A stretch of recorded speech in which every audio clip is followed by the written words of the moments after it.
여러분 안녕하십니까? 사이언스 투데이입니다. 우리나라 미래를 책임질 과학 인재들이 한자리에 모여 과학 주제를 탐구하는 장이 열렸다고 합니다. 저도 어릴 때 과학 로봇반에서 트랜지스터로 로봇을 만들고 과학 실험을 했던 기억이 나는데요. 청소년들이 과학적 상상력을 갖고 탐구할 수 있는 행사들이 더 많이 마련돼 과학의 꿈을 포기하지 않고 이어나갈 수 있기를 기대합니다. 오늘의 주요 뉴스 만나보시죠.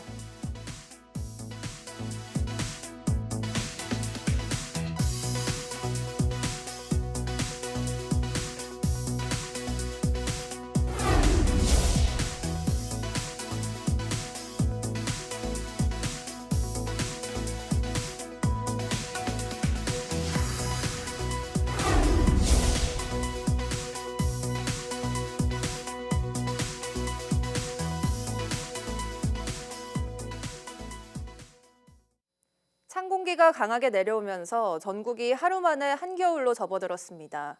어제 산간은 체감 영하 30도 안팎까지 떨어졌고 서울도 영하 10도 아래로 내려가며 이번 겨울 들어 가장 추웠는데요. 서해안과 제주 산간에는 많은 눈이 쏟아졌는데 오늘은 서울을 포함한 수도권에 첫눈 가능성도 있습니다. 김민경 기자가 취재했습니다. 하루 만에 전국을 한겨울로 몰아넣은 건 북쪽 상층에서 내려온 영하 35도 이하의 찬 공기입니다. 고성 향로봉과 무주 설천봉 등 산간 지역은 아침 기온이 영하 15도 이하로 떨어졌고 체감 온도는 영하 30도 안팎까지 곤두박질했습니다. 서울도 영하 7.9도, 체감 온도는 영하 13도까지 내려갔습니다. 한파특보가 내려진 중부지방은 물론 남부지방도 기온이 하루 새 5에서 10도가량 떨어지며 대부분 영하권을 기록했습니다. 바람까지 강하게 불면서 한낮에도 추위가 누그러지지 않아 종일 영하권에 머물렀습니다. 해가 비춰도 공기 속 한기는 여전합니다. 두꺼운 옷을 겹겹이 껴입고 겨울 용품도 챙겼지만 바람이 스칠 때마다 냉기가 파고들어 서 있기만 해도 온몸이 금세 차가워집니다. 강추위 속 시장에는 따뜻한 음식을 찾는 발길이 몰렸고 진열대 곳곳엔 난방용품이 가득했습니다. 갑자기 확 추워진 게 체감이 되는 것 같아요. 애들 감기 걸릴까 봐 걱정이긴 한데. 추위와 함께 서해안과 제주 산간에는 다소 많은 눈이 내리며 대설주의보가 내려지기도 했습니다. 서해안의 눈은 오늘 아침까지 오겠지만 오후부터는 서울 등 수도권에도 첫눈이 예보됐습니다. 우리나라 북쪽을 지나는 저기압 영향으로 4일 오후부터 밤사이 기온이 낮은 중부지방을 중심으로는 5cm 이상의 많은 눈이 내려 쌓이는 곳이 있겠습니다. 양은 많지 않지만 기온이 낮아 도로가 얼 가능성이 있어 주의가 필요합니다. 기상청은 강추위는 오늘 아침까지 이어지고 이후에는 기온이 오르며 주말에는 평년 수준을 웃돌 걸로 내다봤습니다. YTN 김민경입니다. 영하권 날씨 속에 전북 전주의 아파트 지하 전기실에서 불이 나 한밤중 전기가 끊겼습니다. 완전 복구까지 몇 주 걸릴 터라 주민 불편이 이어질 전망입니다. 김민성 기자의 보도입니다.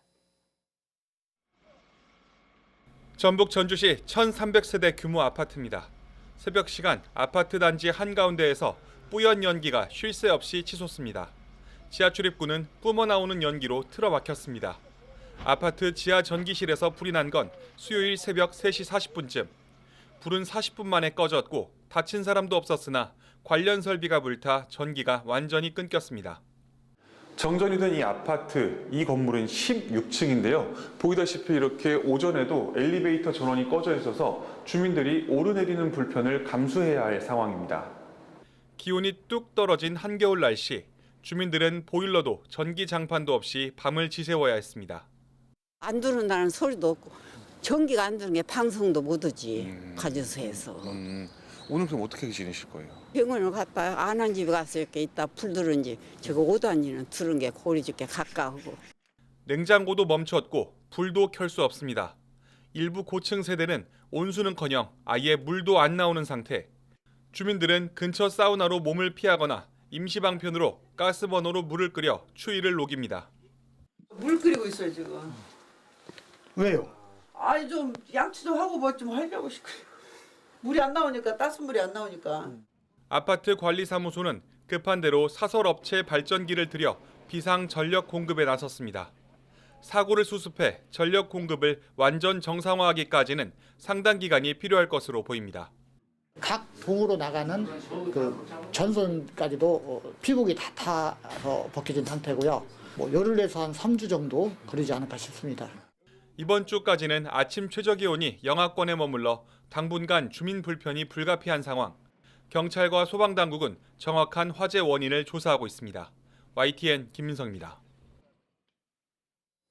올해도 한 달밖에 남지 않으면서 연말 송년회 자리가 잦아질 텐데요. 폭음과 폭식이 반복되면 간과 위에 큰 부담을 줘 알코올성 간염이나 급성 위염 같은 질환으로 이어질 수 있어서 주의가 필요합니다. 임늘솔 기자입니다. 한 해를 함께 마무리하고 친목을 다지기 위해 빠질 수 없는 송년회. 이때 잦은 폭음 폭식은 간과 위에 큰 부담을 주게 됩니다. 과식은 위를 비정상적으로 팽창시키고 위산 분비를 촉진해 기능성 소화불량이나 역류성 식도염을 일으킬 수 있습니다.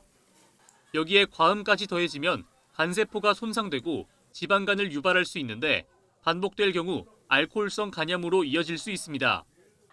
연말에 건강을 지키기 위해서는 공복 음주는 피하고 식사는 천천히 적정량만 섭취하는 것이 중요합니다.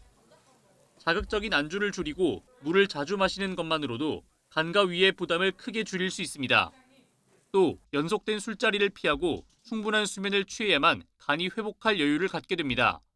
폭음은 짧은 시간에 혈중 알코올 농도를 급격히 높여 전신적으로도 악영향을 미치지만 특히 간에 심각한 타격을 줄 수 있습니다.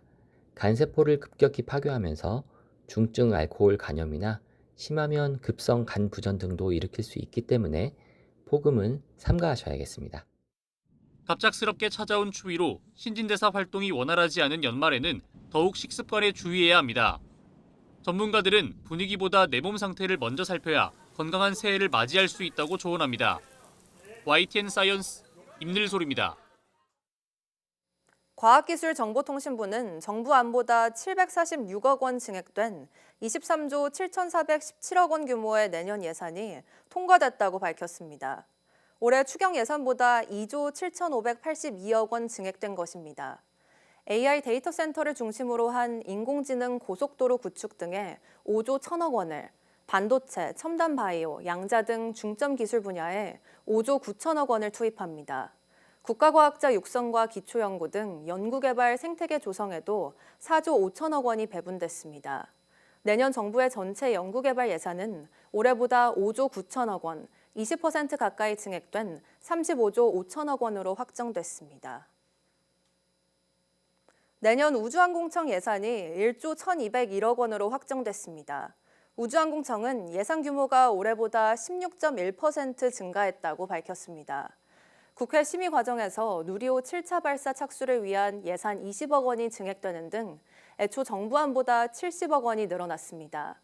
윤영빈 우주청장은 누리호 4차 발사 성공을 계기로 창업, 성장 지원 예산을 대폭 확대했다며 재사용 발사체와 같은 게임 체인저 기술을 확보하겠다고 강조했습니다. 과학기술력이 국가 경쟁력을 좌우하는 만큼 미래 과학기술 인재를 양성하는 게 갈수록 중요해지고 있는데요.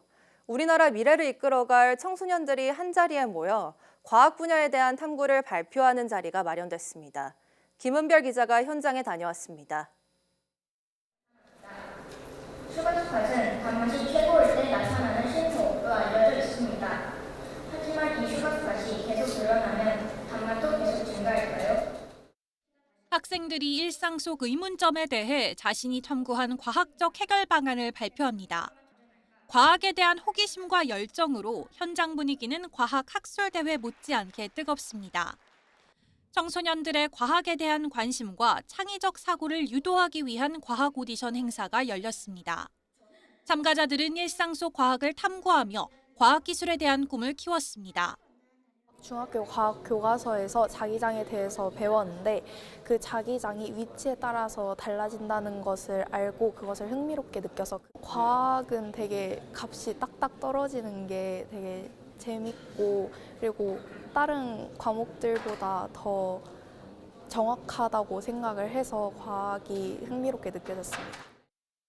제가 평소에도 호기심이 많고 그리고 실험도 좋아해서 이 기회로 그 교수님들한테 한번 평가도 받아보고 조언도 받아보고 싶어서 왜 그럴까라는 궁금증에서 출발해서 끝까지 답을 찾아가는 그런 과학자가 되고 싶습니다. 이번 행사는 청소년 인재들에게 과학에 대한 꿈과 자긍심을 키워주기 위해 마련됐습니다.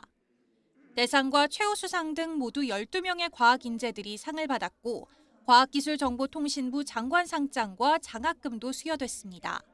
미래는 분명 과학기술의 시대가 될 것입니다. 여러분은 이미 이 변화의 흐름 속에서 과학자의 길을 택하신 분들입니다. 그 용기와 꿈을 마음껏 펼쳐주시기를 바랄 뿐입니다. 이공계 인재 양성이 시급한 지금 청소년들이 과학에 흥미를 갖고 세계적인 과학기술인으로 꿈을 키울 수 있도록 다양한 무대가 마련되기를 기대해 봅니다. YTN 사이언스 김은별입니다.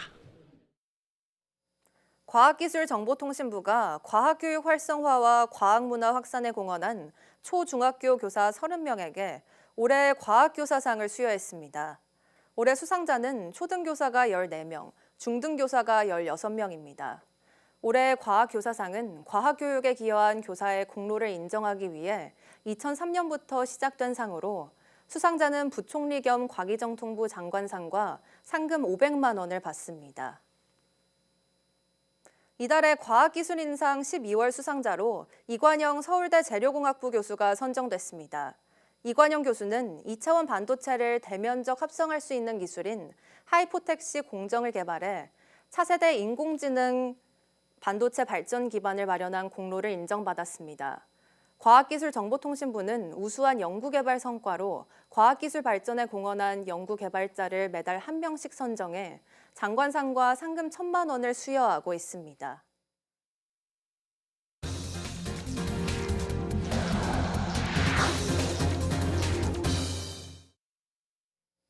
쿠팡에서 일어난 최악의 개인정보 유출 사고에 이어 지마켓에서도 모바일 상품권 도용 결제 사고가 발생했습니다.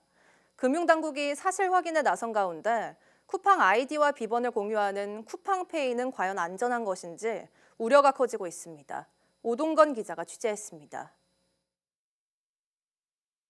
지난달 29일 G마켓에서 갑자기 알 수 없는 알림을 받은 쿠팡 회원 A씨. 구매한 적 없는 상품권이 결제됐다는 내용이었습니다. 제가 사용한 적이 없는 그 스마트가 결제됐어요. 피해 금액은 어느 정도 되세요? 20만 원 정도 됩니다. G마켓 측은 해킹이 아니라 외부에서 탈취된 계정 정보로 부정 결제가 이루어진 것이라고 주장합니다. 업계에서는 최근 쿠팡 정보 유출과 연관성이 있는 것 아니냐는 추측이 나옵니다. 이제 해킹 사고가 계속 발생을 했잖아요. 거기서 이제 유출된 정보들도 상당히 많은 양이 유출이 됐고, 이러한 정보들이 계속해서 이제 결합이 되기 시작을 하게 되면 이제 또 예상치 못한 형태의 2차, 3차 추가 피해라던가 아니면 금감원이 G마켓 부정결제 경위 파악에 나선 가운데 이 같은 계정 탈취형 부정결제 사고가 쿠팡과 같은 아이디와 비밀번호를 쓰는 쿠팡페이에서 반복될 수 있다는 우려가 커지고 있습니다. 쿠팡은 서비스에 가입할 때 필수 항목으로 전자금융거래 이용 약관에 동의하도록 하고 있는데 이때 쿠팡페이에 자동으로 가입되는 원아이디 정책을 고수하고 있습니다. 쿠팡페이는 간편결제 서비스로 만약 결제 비밀번호가 유출됐다면 대규모 금융피해로 번질 가능성도 배제할 수 없습니다. 이찬진 금융감독원장은 국회 정무위 현안 질의에서 쿠팡페이가 뚫린 것은 아닌지 살펴보고 있다고 밝혔습니다. 쿠팡페이만 전자금융업자로 지금 돼 있어서 저희가 그 규제의 한계가 있다고는 봤었습니다만 어제부터 현장 점검 들어가고 있고요. 그 부분에 관한 확인되는 대로 곧바로 검사 여부를 판단해서 적극적으로 진행하겠습니다.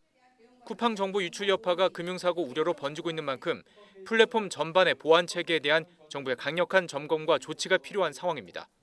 YTN 오동건입니다. 쿠팡은 정부가 부여하는 국내 최고 수준의 정보보호 인증을 받은 업체입니다. 그런데도 3,400만 명의 대규모 개인정보가 유출되면서 인증제도 무용론이 제기되고 있습니다.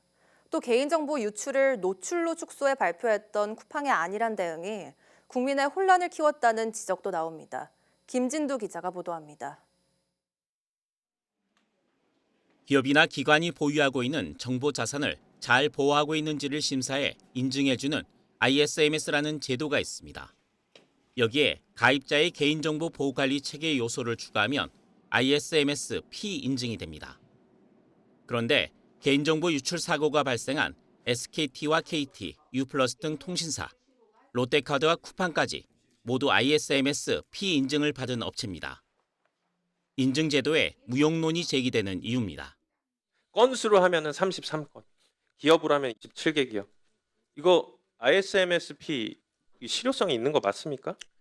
정부도 실효성을 높이기 위해 인증 과정을 강화하겠다고 밝혔습니다. 먼저 예비 심사 제도를 넣겠다. 그리고 현장 심사를 하겠다. 그리고 인증을 준 다음에 실제로 또 1년마다 모의 해킹 등 실질적으로 이 인증에 맞춰서 운영되고 있는지를 검사하겠다.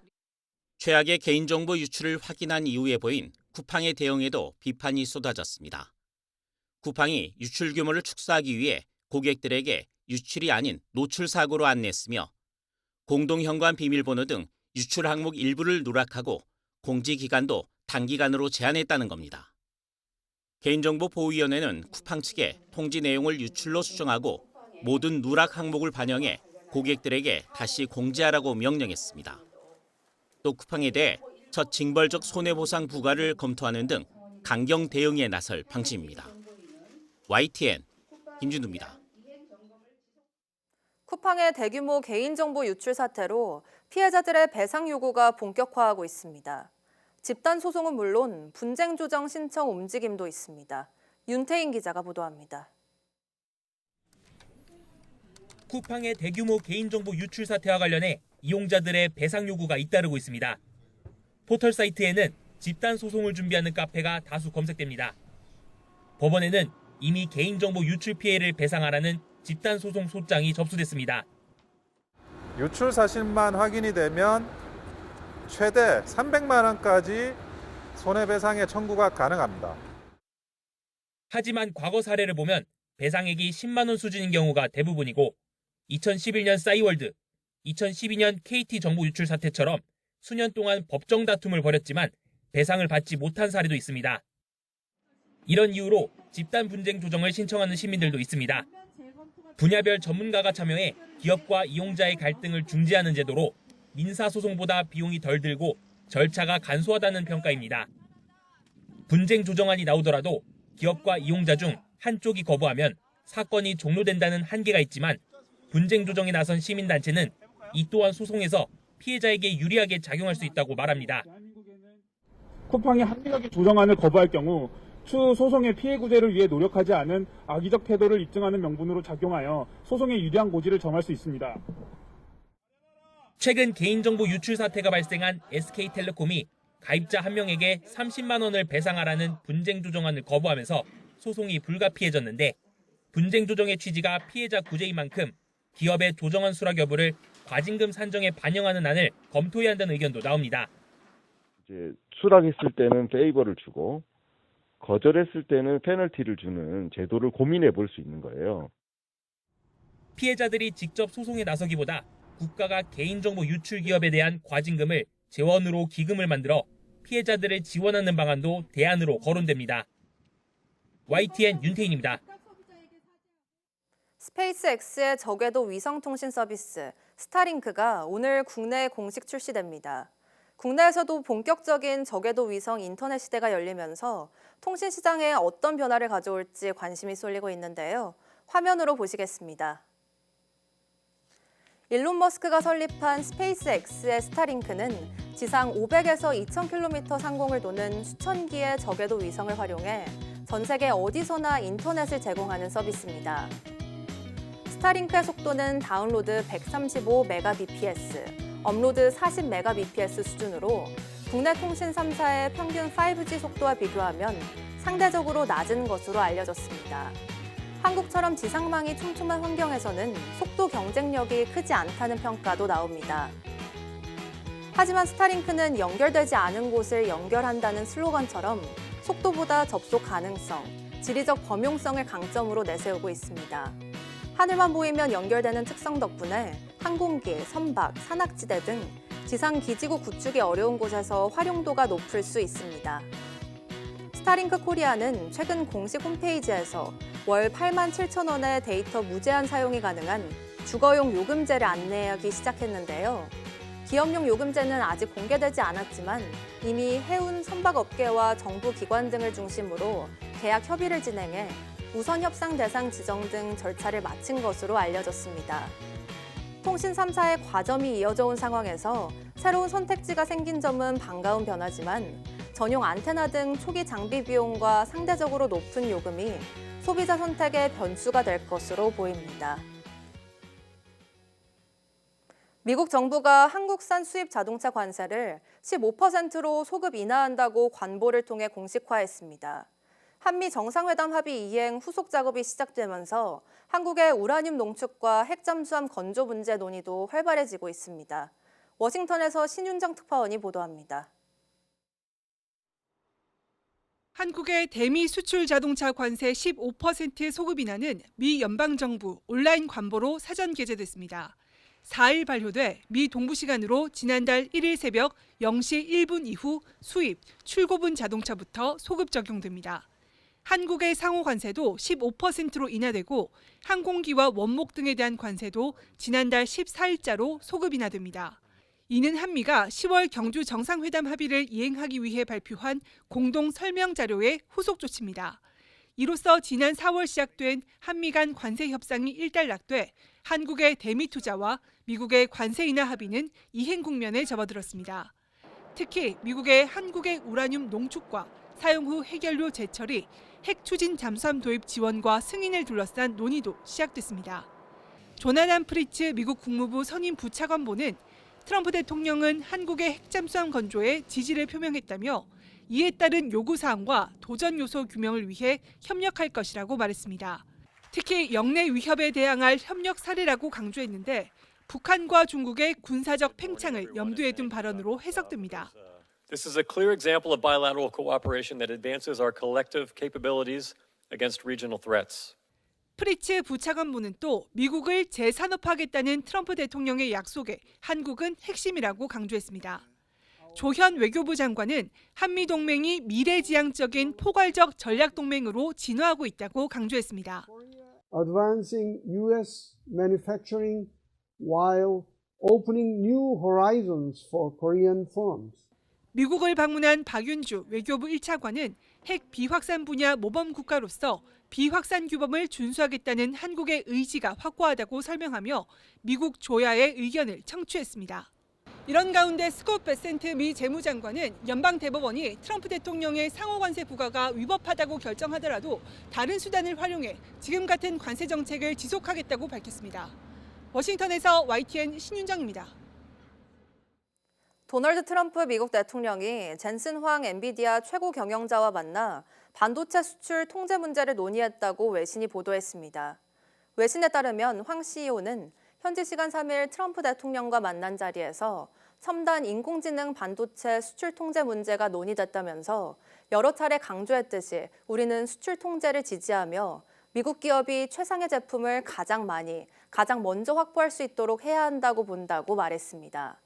다만 황 CEO는 반도체 업체가 중국 등 우려 국가에 제품을 보내기 전 미국 내 수요를 우선 충족하도록 하는 이른바 개인 AI법을 국방수권법에 포함하는 데는 반대한다는 뜻을 분명히 했습니다.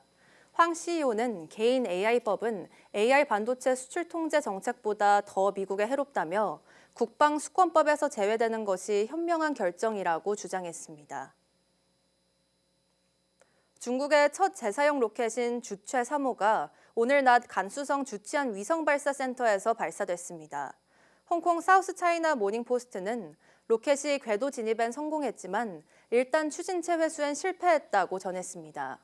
이어 1단 추진체가 목표 회수 장소에 내려오기 전에 공중에서 불이 붙은 것으로 보인다고 덧붙였습니다. 로켓 재사용 기술은 발사 뒤에 분리되는 1단 추진체를 회수해 소모품은 교체하고 엔진과 연료 탱크 등의 비싼 장비들을 재사용하므로 발사 비용과 폐기물을 줄이는 것이 목적입니다. 홍콩 사우스차이나 모닝포스트는 주체 3호의 1단 추진체 회수엔 실패했지만 또 다른 재사용 로켓인 텐용 3호와 국유 로켓 창정 12A가 연내 발사 대기 중이라고 소개했습니다.